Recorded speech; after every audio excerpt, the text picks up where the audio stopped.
Good morning, and welcome to the At the Water's Edge podcast. Today, we bring our next installment in our ongoing series, The Escalation Trap, with Professor Robert Pape from the University of Chicago.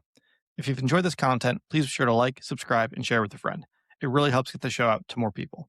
With that, let's get to our conversation with the professor. Well, good morning and welcome back. How are you doing today? I'm doing great. Good to see you again, Scott. Pleasure as always. So, weekly update. All the fun stuff appears to have happened in the past 24 hours. Let's see. Iran and Israel are shooting at each other directly again. So that's exciting. And the Houthis have said they're closing off the Bab al Mandeb Strait for all Israeli associated shipping. And I'm sure they have a very robust vetting process to determine what shipping is or is not related to Israel. No one else needs to worry. Full confidence in And the the Houthis word to sort that out. told is not far behind, Scott. Yeah. So I'm not sure if we can still even pretend there's a ceasefire in place at this point, because as of this morning, they might still be shooting at each other as we're recording this. So what's your take on where we're at and what this means for the conflict? Is there any walking back from where we find ourselves today? Yeah, no, there's not. And there hasn't been. This is day 100, and be specific, day 101 of the war. Okay. So we've been talking about how this war was going to be over since February 29, I'm sorry, 28 hours after the bombs fell. And it's now 100 days later, and the escalation trap is continuing. Now, just to be clear, we're nowhere near the end of this war, but we're not in the beginning either. And what people, I think, want to believe is that once we get through a beginning, there will be an end. And they want to believe this will end. Venezuela ended. You see what the issue with Greenland ended. This is a different war. It's just a different set of problems. These are not just another of the same. This was always the bad one, and this is what the bad one looks like and why it's an escalation trap. We're essentially in the middle. Now, what's happening in the middle is that Iran hasn't just survived, and it's not just seeking survival now. Now that we're in the middle, Iran's ambitions are growing. That's the bottom line.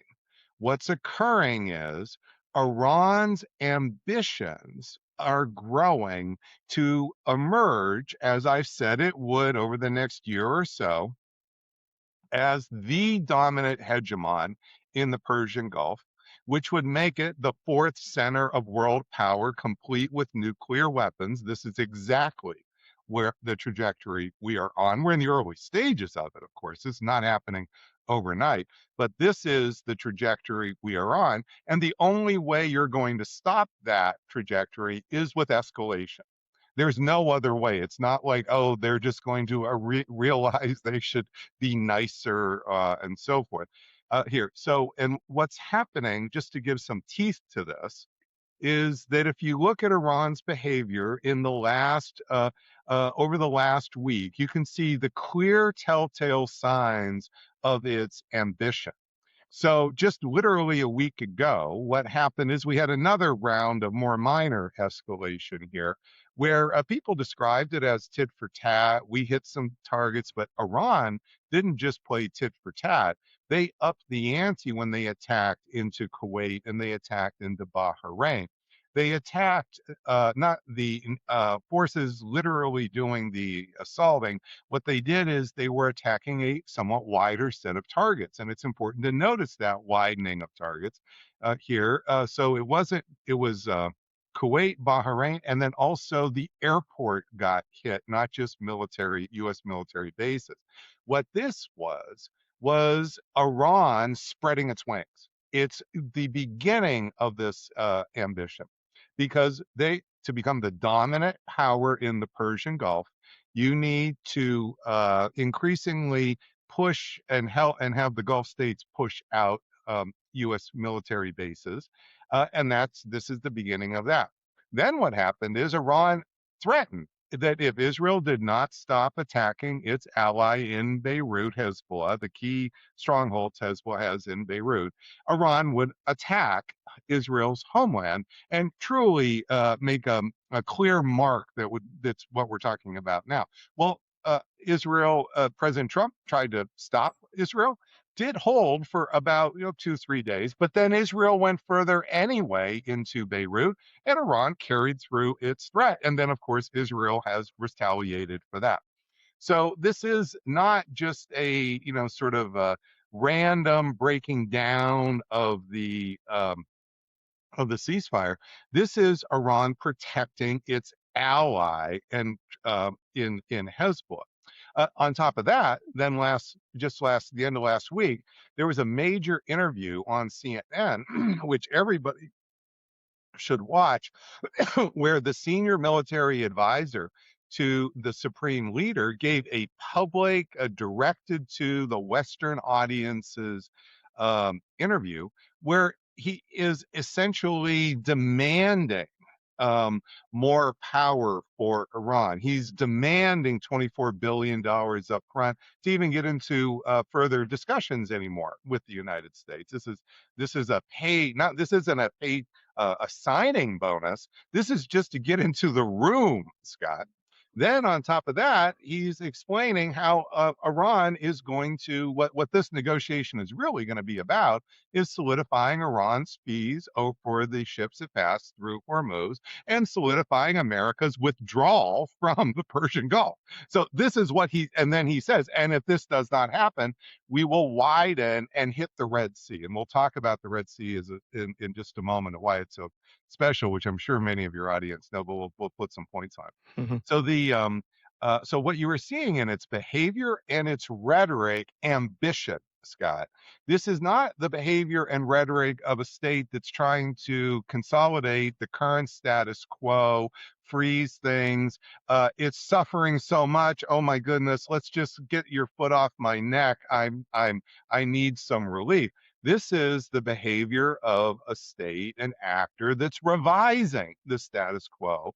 Now, bit by bit, I want to point out in a calculated manner. This is not in a sort of it would actually be easier for us if it was more spasmodic. But what you are seeing is the shift from survival to ambition by Iran. This was always the middle stage of the escalation trap. It's this what the fork in the road looks like, where Iran either emerges as the fourth center of world power or we escalate. And this is going to go on for months and months. President Trump has said multiple times now in the last week he's keeping U.S. forces there, you Hmm. see. So he said all the way through Labor Day. Now, we've just extended this to Labor Day, just to be super clear. I'm not sure. In fact, I don't have a crystal ball exactly, but I think it's highly unlikely that we're pulling out in Labor Day either. Here, I think that what we are seeing is the middle of the escalation trap, and this is going to continue. And you're going to see the middle is going to be probably weeks of boredom, punctuated by hours of sheer terror, and this is what it means to be in the middle of essentially a grinding war.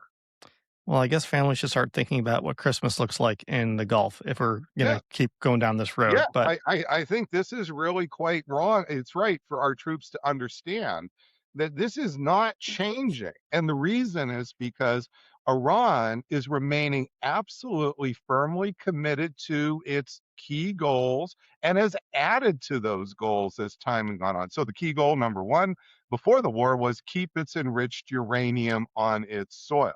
Now it's keep control of the Strait of Hormuz. That was the end of the early stage. Okay. Now we're in the middle stage, which is spread its wings, ambition, control. Why? Because it's for its survival. Why does the United States want to be the dominant power in the Western Hemisphere? It's because this adds to its security. It's not just the oceans, it's keeping other major powers out of our neighborhood. Why does China want America's troops out of Asia so it can be the dominant hegemon in Asia? Why is Putin trying to spread Russia's wings into Ukraine and then also into the Baltics, etc. It's trying to become the hegemon in essentially Eastern Europe. Maybe not all of Europe, but Eastern Europe. And what is Iran doing? It's following in all three of those footsteps. And those footsteps are what states do who have the power to become more secure. This is not because Iran is a religious regime. The IRCG is not doesn't seem to have much religion in it. This is not because it's just simply a military. It's because this is what states do for their security. It's an existential demand by these states, and you are not going to likely move them from this unless you militarily confront them from this. At the Water's Edge is supported by Gray Zone Advisory. Gray Zone helps businesses and organizations understand geopolitical risk before it becomes a crisis. If your company is exposed to conflict, supply chain risk, defense markets, or international instability, Gray Zone provides executive briefings, strategic analysis, and decision support to help leaders understand what is changing and what to do next. Learn more at grayzoneadvisory.com. Is there a scenario where Iran overplays their hand because they have this ambition, they're flexing, the fact that they're making these demands isn't surprising, the fact that they're making them publicly on CNN's a little concerning. Yeah, At we what can point do they overplay only their hand? pray and hope, Scott. Okay, so they remind me a lot of Putin from 1999 up through 2021, where he didn't overplay his hand. And that went on for a long time. And then eventually Putin overplayed his hand on February 23rd, 2022, and went for it all with Kyiv. Wasn't just attacking into Ukraine. So the smart thing, the incremental realist thing to have done would have been for Putin to have gone for more territory in the Donbass. That is this incremental approach. This is the Bismarck view. This is the steady realist approach. This is what China is doing at, building islands in the South China Sea. This is what that looks like and why it's so difficult to stop. Oh my goodness. You can't, it's a series of fates accompli, you You see. never trigger a red line that someone can like stand up and down and jump out and be mad about by the time it's done and the whole nother generation's gone by. You got it. So this is and states don't live longer than leaders. So if they just can stay steady, they can actually get ahead. You see what I mean? Mhm. And in the United States, this is we call this the spreading of manifest debt, whatever you want to call it. We consolidate this over time in the North American continent and then in the Western Hemisphere. So far, Iran has not overplayed its hand. Now, we can hope it will overplay its hand. This would be spectacularly in our favor. What Okay. would that It will, look like? oh, this would look like the most obvious thing, Scott.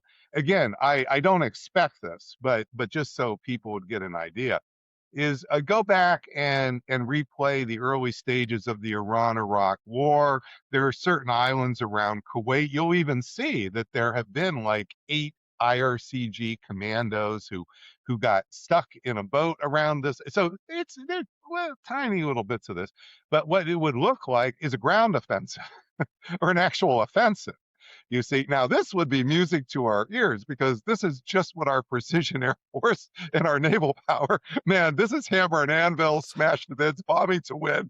Man, Fingers we're there. crossed they invade Kuwait. Okay, that's what we're going for. Exactly. Let's It's start working on triggering another invasion of Kuwait. We're back in 91, boys. Let's go.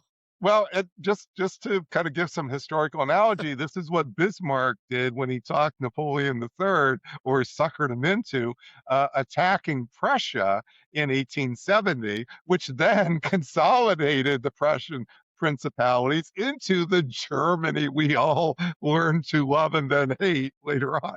So Bismarck, that's exactly what he did, Scott. It was a Mhm. sucker move, and Napoleon III fell for it. Wait, are you saying that all these state dynamics have played out before, that none of this is new? This is just like there's a historical record that we could look at and draw lessons from? Is that what you're saying? Stunningly, this is my view. Wow. That's remarkable. That is and remarkable. and it Stunning provide, stuff. I think, a better crystal ball than much of the other lenses that we try to read things through. Because we're, as you know, we all go gaga over social media posts by anybody and so forth, and we always are trying to overread or read into them. But what we're doing is we're reading into them stability when they're not stable. And we all know social media posts are not stable. That's how it works here, especially by leaders. Oh my goodness, they're posting two sentences, not like a 1,000-word essay or something. So you can't really have much stability. So this is the middle stage we're in, Scott. Now the danger in the nearer term here, I don't think is going to be the IRCG, gives us, sort of our dream attacking axis here. I don't think that's likely. I do think that the real, what you mentioned this briefly, but we should talk about this, Mhm. which is spreading the control to the Red Sea. Yeah.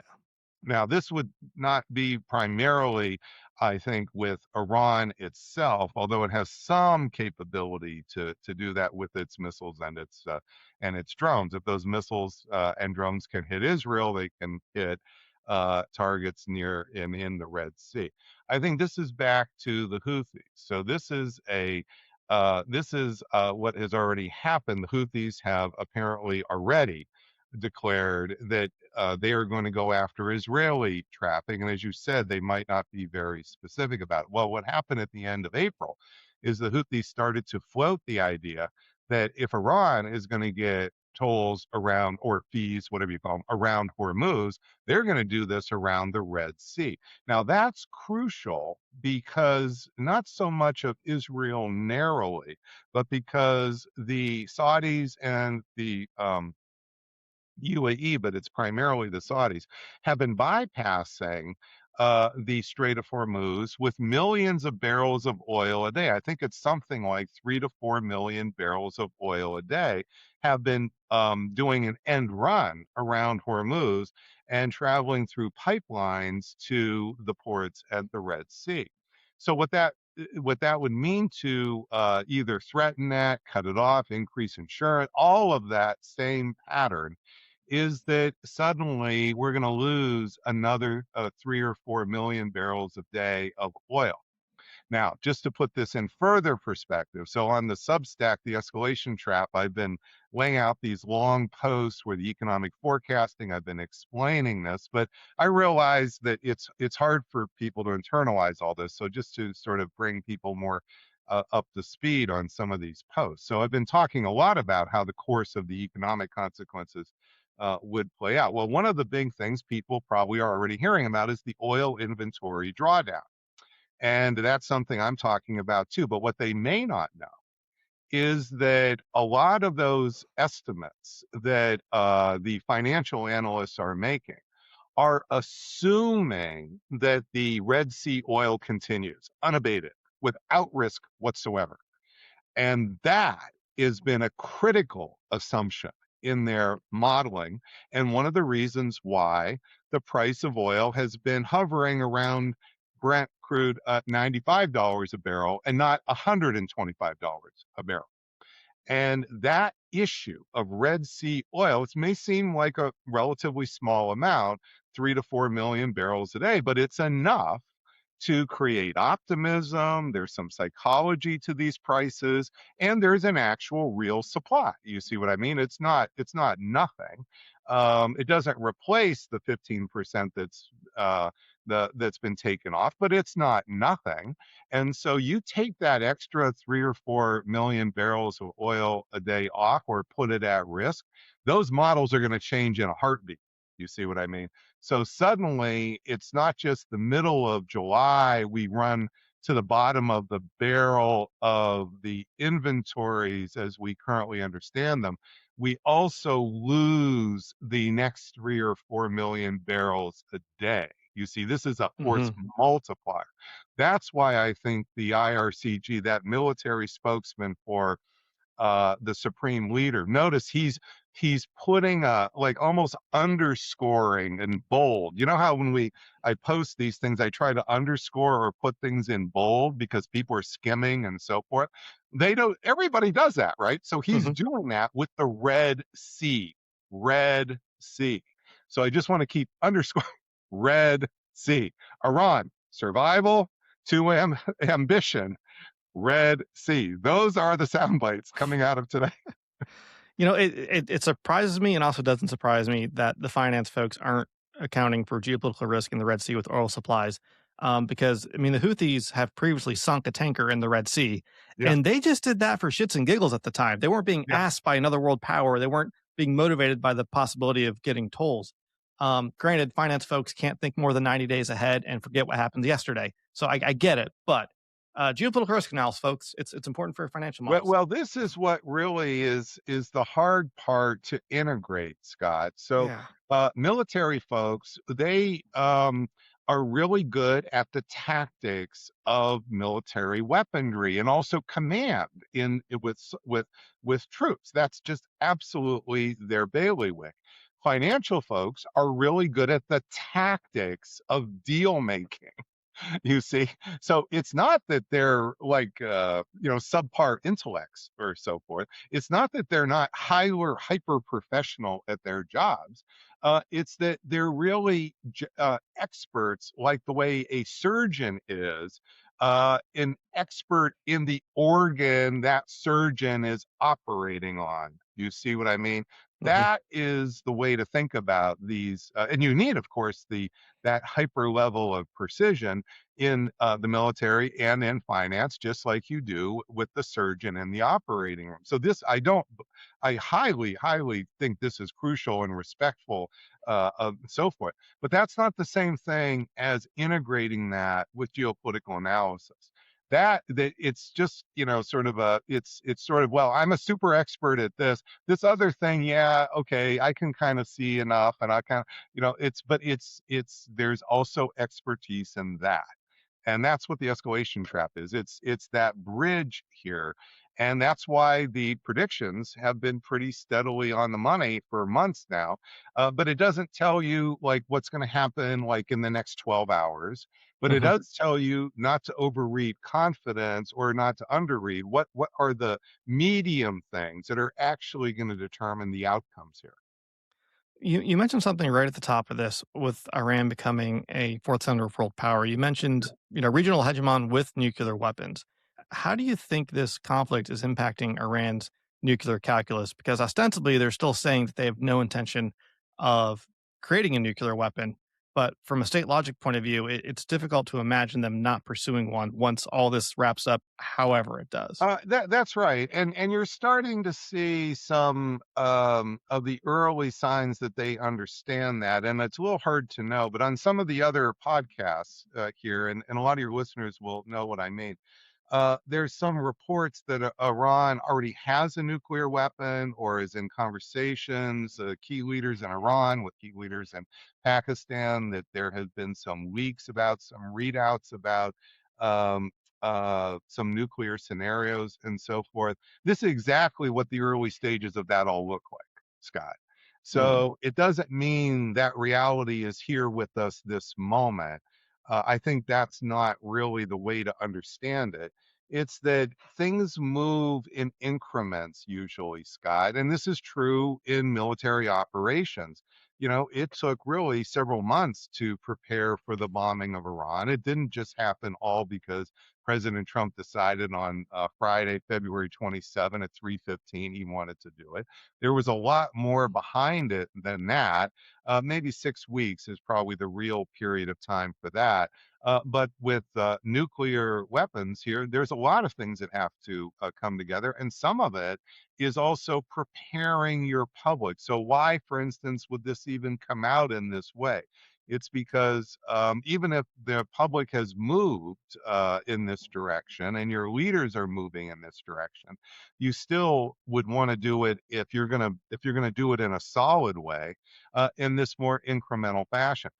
Truth is, we talked about this before about overreading, overreaching, and so forth. it would be so great if they would just overreach. Okay. But they're being more steady, like Putin from, again, 1999 to 2021. That's a 22-year period. So he was pretty steady during that window here. And so far, Iran has been pretty steady during the 101 days of this war. And so we'll see if this continues, but it makes absolutely perfect sense. And I don't just mean more likely, it would be stunning if they, because if you look at the other countries that have tried to consolidate hegemony in a region of the world, they have nuclear weapons. They have nuclear weapons, you see. And the reason is because they need that as an anchor for their hegemony going forward in the modern age. And this is, you can also see Israel is not going to give up its nuclear weapons as it's bidding for hegemony around the Mediterranean part of the Middle East. So Israel's building a hegemony of its own. You see what I mean? And what you're seeing, and one of the reasons that this escalation trap started and was going to continue is because those two competing hegemonies here, that is Iran and Israel, this is going to be going on for quite some time. And if it was only Israel, this would be an issue, of course. But what you're seeing is with Iran, it impacts the world directly. And this is Yeah. going to keep impacting the world. And it's not just, we're not done with that yet. So a lot of the financial people want this to all be over because I get these posts with these models. Well, here's the next pipeline that's coming in. Here's how things are going to be rerouted from in Syria in 2027. This is what's underneath the lower price of oil. And that's all like great whiteboarding, but that all assumes nobody's attacking any of that infrastructure. Yeah, routing oil through Syria, I don't think is really a solution for the global oil markets. I'm not sure if Well, anyone's been there, but but look at it if you're trying to sell investment opportunities yeah. to people. I mean, this is what I think. Again, it's why would this become? I think you make money on those ideas here. You see, and what you're seeing, though, the reality is that this is going on, and the countries are not all driven. If everybody was simply literally driven by a profit motive, the way sort of Wall Street is, you may well be able to get stability. This is one of the things I'm talking more and more about, Scott, on my, I've decided for at least a while here to keep these two substacks, the Escalation Trap, which is going to focus on everything here on our escalation, and then these other larger issues here on the Professor Pape substack. And I gave a very big talk about 10 days ago, the live briefing on the Professor Pape, where I really laid out what this really means for the world in the biggest terms, why this war is becoming the mirror image of the 1991 Gulf War, for example. And it's not just about the details of the escalation over the next few months in Iran. The 1991 Gulf War was really critical for kicking Saddam Hussein out of Kuwait. That was his bid for oil hegemony and regional hegemony in the Persian Gulf, and would have controlled over 22% of the world's oil had he also not just Iraq, Kuwait, and Saudi Arabia. But what it did is it set the rules for the next decades in the post-Cold War world. It created that's what put the exclamation point on the idea that there was an American unipolar moment. You see, if it wasn't just the end of the Cold War, subtract one from two great powers, you have unipolarity. No, I'm sorry. The ideas of U.S. escalation dominance, global power, global reach, that came from the Gulf War. You see what I mean? This war is the inverse set of lessons. It's not just there's a little squiggle here or there. That was the problem of AQI. That was the problem of ISIS. You see, we ultimately prevail there. So it's not that there wasn't some cracks in this before. This is the war, the 2026 war, that's going to bookend American unipolarity for real and is setting the stage for the next 20 years. And not just in Iran and not just in the Persian Gulf. this is going to impact, just as the 91 Gulf War, other regions of the world in general. And America in the first Gulf War came out as the indispensable nation. That was Madeleine Albright's term. Okay. And everybody believed it. That was not a political, that's what people believed. We were indispensable. Number two, that international commerce, the supply routes, would be guaranteed stable. Guaranteed stable. So what did that mean, Scott? That meant the percentage of world, not just the world would get richer, but that trade as a fraction of world product grew enormously from 38% of world product trade as a fraction of world product, 38% in 1990 to 60% by 2010. And that's roughly where it is today, except for the COVID switch. So think about that, 50% increase in how much trade matters. Why? Because of stability, which means cheap supply chains. What's changing? Stability and expensive supply chains. This is not just about this narrow set of things, you see, Scott. So we're Mhm. getting a much bigger set of consequences that are coming out of this war. And that's one of the big things I want to articulate. I don't just want to focus on the, sort of specifics, but I think we need to understand in a much bigger way, what does this mean? You see, and that's what I'm going to do on the Professor Pape Substack over time. We've started it already. It's going to continue, and it will probably lead to a book at some point, so people basically will get the early versions of that here. But it's the bigger thing is, it's we really everybody's got a sense that this is a little bit different. This isn't the 2003 war. It's not about nation building. So what matters here in a big picture way? That's what I'm trying to address here. And what's going to matter is that this model, the Iran model, is going to replicate. Mm. Well, lots there to dig into, but I know we're at time. We'll have to pick it up again next week. Yeah. Uh, Quick recommendation, though, not Professor Pape Substack, but the Professor Pape Papers. That should be the title of something. Well, it PPP. may be joined that way down the road. So Okay. right now it's if I start to these are each so big, Scott.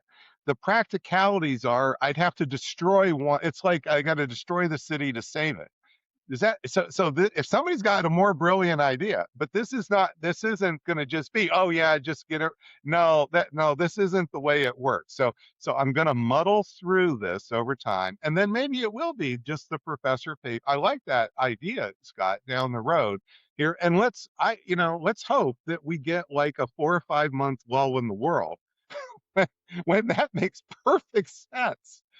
Couple hundred countries out there, nothing going on. I'm sure things will calm down soon. Well, they're not. This is the problem here. The Substack, the Escalation Trap tells me a little bit about the future, and the future is not like take that couple of weeks off now in Hawaii. All right. Well, thank you so much for joining us this Okay, morning. thank We'll you, check in Scott. again next week. Okay, we'll talk to you soon. All right, bye bye.